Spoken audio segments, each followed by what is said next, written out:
impressions, quelle lecture vous faites de ce match que vous venez de gagner contre l'Algérie? Typique d'un match de quart de finale, très, très disputé. On s'attendait à un match compliqué, donc c'est pour ça qu'on a tout fait pour le rendre un petit peu plus abordable. On a été conquérant dès les premières minutes. Malheureusement, on ne concrétise pas sur les occasions et on reste à la merci de balles arrêtées, de contres dangereux. Mais je pense qu'en marquant un deuxième, on a pu gérer un petit peu plus sereinement et finir à 3-0 à la fin. Merci. Des questions? Oui, monsieur. مساء الخير كوتش عبد الرؤوف بوسوسو من قناة الحياة الجزائرية. بداية المبروك التأهل لكأس العالم للمربع الذهبي. ثانيا اليوم دخلتم بتشكيلة مغايرة عن التشكيل الأساسي اللي معتادين تدخلوا به في المباراة نيجيريا. على ما أظن كان فيها تغييرين على مستوى الهجوم. اليوم كان فيه تغييرين. هل شفنا منتخب مغربي لعب أحسن، ربما كان عنده أحسن مردود في المباريات اللي لعبهم في دور المجموعات؟ هل هذا ربما لسهولة المباراة أم أنه اليوم تغييرات أتت بثمارها والعمل اللي قمتوا به كان ظهر فوق أرضية الميدان؟ شكرا. شكرا. هي ظروف مباريات، يعني في كل مباراة يكونوا حصص ديال الفترات الجيدة والفترات الأقل. فهناك مباريات اللي الخصم تيرغم عليك أنك تكون يعني في وضعية صعبة وأنه فتراتك الجيدة تكون أقل. اليوم يعني على مدار 90 دقيقة كانت عندنا فترات تفوق أكثر، لذلك اللاعبين عبروا على الإمكانيات ديالهم. فالخصوم تختلف والصعوبات تختلف، ومنتخب نيجيريا منتخب قوي. إذا ما درتيش الاحتياطات اللازمة ممكن تخرج بالهزيمة ولا بالحصة الثقيلة. فالتوازنات كانت مطلوبة في هذيك المباريات، لذلك المباريات ما تتشبهش بعضها، تبقى عندنا إمكانياتنا هي نفسها، ولكن التعبير عليها تبقى متوقف على ظروف المباراة، على نوعية الخصم، على الإمكانيات ديال الخصم، ولا أيضا السيناريو، التسجيل في وقت مبكر، عدم التسجيل، هي أمور تتسهل على اللاعبين الإدارة ديال المباراة والظهور بوجه مختلف من مباراة لمباراة. Hello, Coach. Good evening. Congratulations for the victory. Today we saw a very different Moroccan side from the first two games we watched here. Today you guys were a whole lot different, a whole lot better. What did you tell the players when you got into this match? Secondly, you've qualified for the World Cup. What does this mean for you? What does this mean for the Moroccan public, especially after what we saw in Qatar 2022 with the senior team? Just how massive is this for Morocco as a country? طبعا هو شاف المباراة بنفس الاختلاف. الاختلاف أنه ظروف المباريات مختلفة. احنا النوايا ديالنا دائما هي نفسها، أنه نكونوا جيدين على المستوى التنظيمي، على مستوى الانضباط،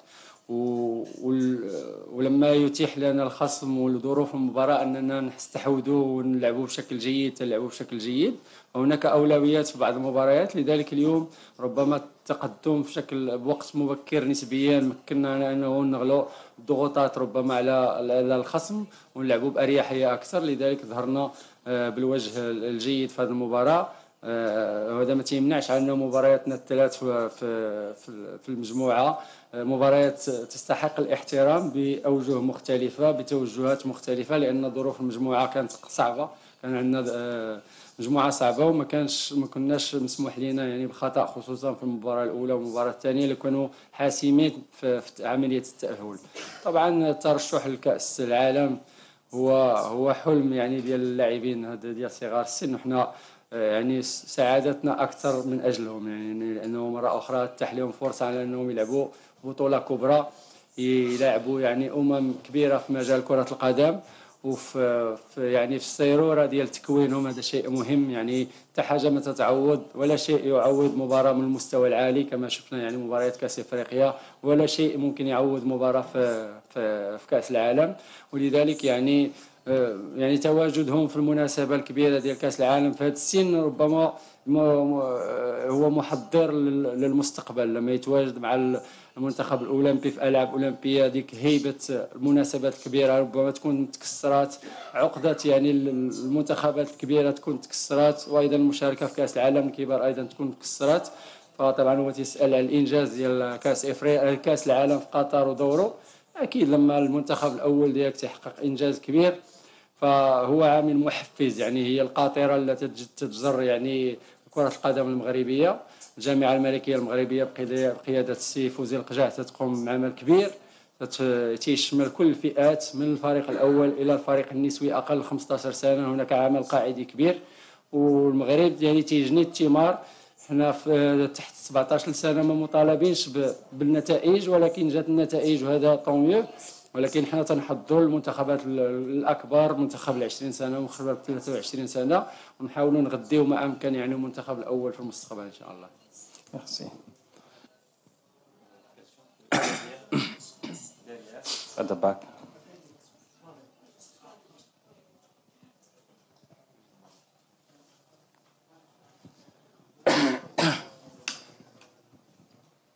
السلام عليكم شيخ، مبروك عليكم التأهل. ظاهر الحلاح من قناة الهداف. شيخ سؤالي يعني كيفاش لقيتوا الفريق الوطني الجزائري؟ ما تخيمكم من هذا الفريق؟ هل كنتم متوقعون انكم تفوزوا يعني نتيجة 3-0 نظرا يعني للضغط الجماهيري اللي عانى منه فريقكم؟ شكرا.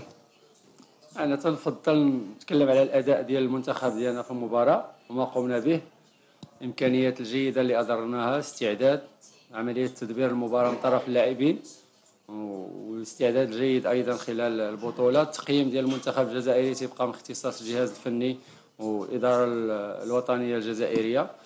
ولكن انا تنطلب فقط انه نكونوا شويه رحماء بهذه الفئه السنيه، لانهم لاعبين صغار السن باقي المستقبل امامهم.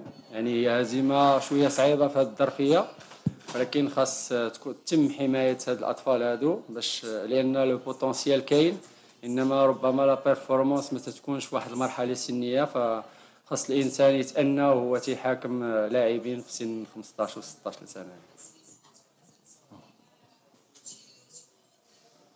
Et nous prenons la dernière question. Bon, vous reprenez. السلام عليكم كوتش بلا هارنون من قناة النهار. كوتش من دون مجاملة، هل اليوم الخطة اللي لعب بها المنتخب الجزائري، شفنا كرات طويلة، ساعدتكم ربما على تحقيق هذه النتيجة بما أنكم استرجعتوا كثير من الكرات؟ وسؤالي الثاني، هل هناك لاعب ربما أو لاعبين من المنتخب الجزائري أثاروا انتباه المدرب سعيد شيبة؟ شكرا. هي ماشي مجاملة، هو احترام للزميل في المهنة.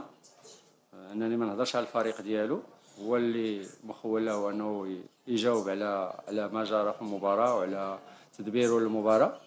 طبعا انا قلت كاين امكانيات، يعني كاين لاعبين تيبان على انهم كاين بوتونسيال يعني قابل للتطوير.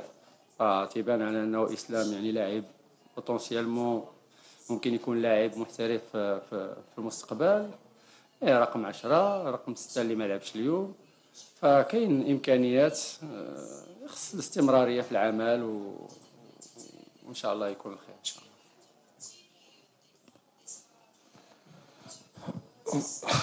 Bon, exceptionnellement, donc vous avez une question, ce sera la toute dernière. السلام عليكم كوتش، مبروك عليكم التأهل. كوتش، ألا تعتقد أنه تحدثت عن الفئة السنية هذه اللي ما نذبحوهاش اليوم، ألا تعتقد بأن الجانب النفسي وممكن الحديث عن المباراة هذه بالذات والرغبة المنتخب الجزائري في التواجد في نهائيات كأس العالم، ألا تعتقد أن الجمهور اليوم ممكن كان أثر سلبيا على أدائه وما ظهرش بالوجه اللي كان لازم يظهر؟ ما نقدرش نجزموا يعني بهذا اللي باين على أنه فنيا كنا متفوقين في كل نواحي اللعب. كنا دفاعيا قويين، عملية التحول عندنا كانت ناجحة. لكن امور اخرى انا ممكن نهضر على التحضير الذهني ديال الفريق ديالي، لانني نكون حاضر في الكواليس ديال التحضير. انا ما كنتش حاضر في الكواليس ديال التحضير ديال المنتخب الجزائري. Merci.